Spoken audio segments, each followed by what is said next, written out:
Well, first off, I can tell you one of the things you just already did. Tell your story, and that's like your testimony, and not even thinking you would be here, like it wasn't even in your plans. And that's part of what I want to do. I want to make this platform a place where people like you, yourself, people like me that owns a business, that came from my mother, you know, what we struggled with growing up and all that. And things that we've been through, I know you've been through, you have your own story, like you just told us a little piece of it. But look where you at now. We have to call you. You really have an influence, not only in this community, but in the city. You know, it's going to inspire somebody else from this community to try to do something else. William Lockridge, I apologize. No, go ahead. For him, you know, to say that on this deathbed, you know what I mean? Like, that wasn't your plan. But I just want to say I commend you, and that's what God Speaks is all about. God Speaks. And I want to go in here, then I'll tell you a little bit about what we're doing with this community. This is my logo, man. It was made by artists in South Africa. Oh, wow. And it took a lot of thought, man. I came with this idea 4 or 5 years, actually 5 years ago. But I wasn't walking the walk. With God, nothing will be impossible. Hey, that's what it's all about. Let's go check out Miss Josephine, who I'm doing this, you know, who I'm really trying to bring support to. I almost lost my life. I did lose my life, but the surgeons here at Wash Hospital Center brought me back, changed the game, and it changed everything for me, and my life has been kind of great ever since I've been walking right. It's crazy. Like, look at you right here. You was in my notes for like a month before you actually, you know what I'm saying, it came to fruition. I always say this, when you stay on your path that God called you on, you'll interact with people on that path that God called them on. It's crazy. That's how it happened. Yep.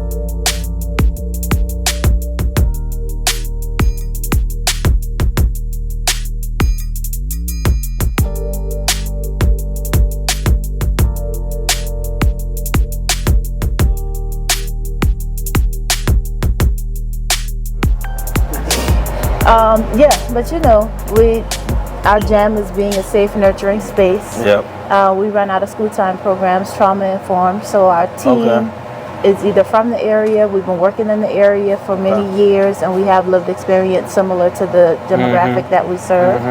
So we picked them up from school. We're in about 8 different schools this year. What kind of translation you got? This one 15-passenger van. Y'all be running around. It takes about an hour 15 to do pickups. Yeah, I can imagine. But we do have quite a bit of kids that come right from DC Prep and a few that come from KIP, so those kids walk in.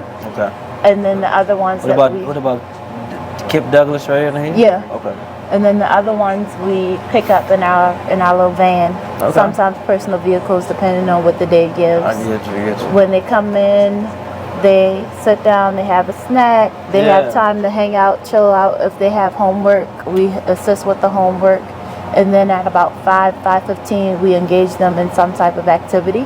The activity varies from day to day, but it could be anything from writing love letters to yourselves, adding tools to their wellness toolkit. Sometimes they want to make slime. We kind of let them guide what the activity is going to be. Sometimes it's a game day, sometimes it's movies. So just whatever is gauging their interest at that moment is where we go for it. We recently started a word of the day type situation where we just teach them different words about the world, like responsibility, respect, just those kinds of things, and try to hone in on the language that we use about ourselves. I've been concerned a little bit about our achievement gaps during and after the pandemic.